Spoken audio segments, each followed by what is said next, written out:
কি হয়েছে ভাই, কই যাও তুমি? ও যাচ্ছি একটু মেম্বারের কাছে, বুঝছিস, দেখি একটু টাকা ধার করা যায় নাকি। বাড়িতে কোনো বাজার সদাই নাই, খাবো কি? তুমি কি আমাদের না খাওয়াই রাখবে নাকি? আমি কি করব ভাই তুই বল, কারখানায় কাজ করতাম, কাজটাও চলে গেল, এখন আমি কি করব কিছুই তো বুঝতে পারতেছি না।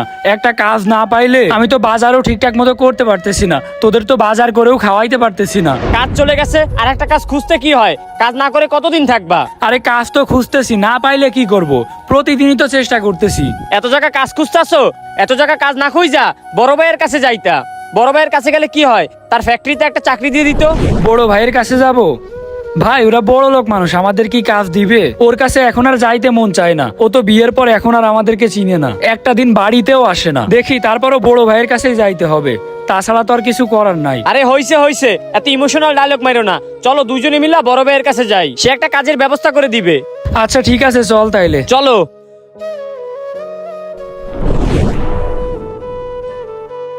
এ ভাই, দাঁড়ান দাঁড়ান, কই যান?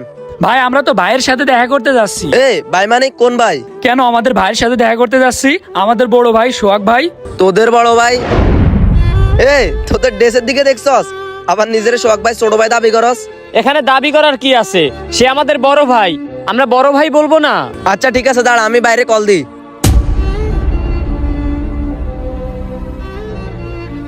আসসালামু আলাইকুম ভাই। হ্যাঁ কি হয়েছে বল। এখানে দুটো ছেলে আসছে লুঙ্গি পরা, বল ওরা নাকি আপনার ছোট ভাই। আমার ছোট ভাই? ওদের নাম কি? নাম কি তোদের? আমার নাম রফিকুল, আর ভাইয়ের নাম অভ্র। ভাই একটার নাম রফিকুল আর একটার নাম আব্র। এখন কি বলেন, ভিতরে ঢুকাইতাম? ও ওরা আবার আমার বাড়ির সামনে চলে আসছে, আচ্ছা ওদেরকে ভিতরে আসতে দে। ঠিক আছে ভাই, আয় ভিতরে আয়, ভাইয়ের কাছে যেন টাকা পয়সা চাইস না আবার। আচ্ছা ঠিক আছে ভাই, আমরা টাকা মাকা চাইতে আসিনি। এই রফিকুল, দেখ আমাদের ভাই কত বড় বাড়ি করছে, বাবা এই বাড়ির দাম মনে হয় অনেক টাকা রে, চল চল ভিতরে যাই। ভাই, বড় ভাইয়ের বাড়িতে যখন আসছি, তাইলে আজকে একদিন থাইকা যাব, আজকেই চলে যাব না। আচ্ছা ঠিক আছে চল, আজকে বাড়ি যাব না তাইলে। তোরা এখানে থাক, আমি বাইরে টাকা নিয়ে আসি। কেন ভাই, এখানে দাঁড়ায় থাকবো কেন, আমরা ভিতরে যাই।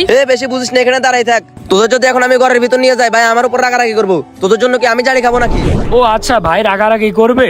রাগারাগি করার কি আছে, আমরা তো উনার আপন ভাই। ভাই আপনি মনে হয় আমাদের চিনতে পারতেছেন না, আমরা এর আগে এই বাড়িতে আসিনি তো এই জন্যই চিনতে পারতেছেন না, আমরা উনার আপন ভাই। আপন ভাই তো কি হয়েছে, এত বেশি বুঝোস কেন? দাঁড়ায় থাকতে বলছি, দাঁড়ায় থাক।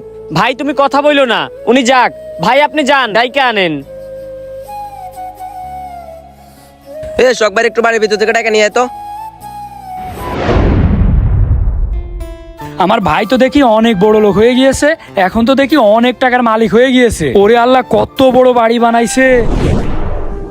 কিরে অব্র, রফিকুল, তোরা এখানে কেন? ভাই ভাই কেমন আছো? দূরে থাক দূরে থাক, কি করতেছিস? তোরে কি আমি আন্দা করে ধরতে বলছি? কেন ভাই কি হয়েছে?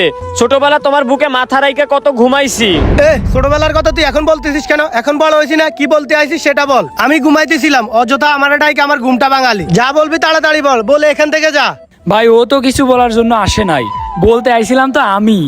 তোর আবার কি হলো রে? তুই কি বলার জন্য আসলি? ভাই আসলে আমি একটা কারখানাতে কাজ করতাম, বুঝছেন, বাড়িতে মা রয়েছে, বাপ রয়েছে, ছোট ভাইটা রয়েছে। হঠাৎ করে কারখানার চাকরিটা চলে যাওয়াতে বাড়িতে আর বাজার সদাইও কিনতে পারি না, সবাইকে খাওয়াইতেও পারি না, এই জন্য আপনার কাছে আসলাম।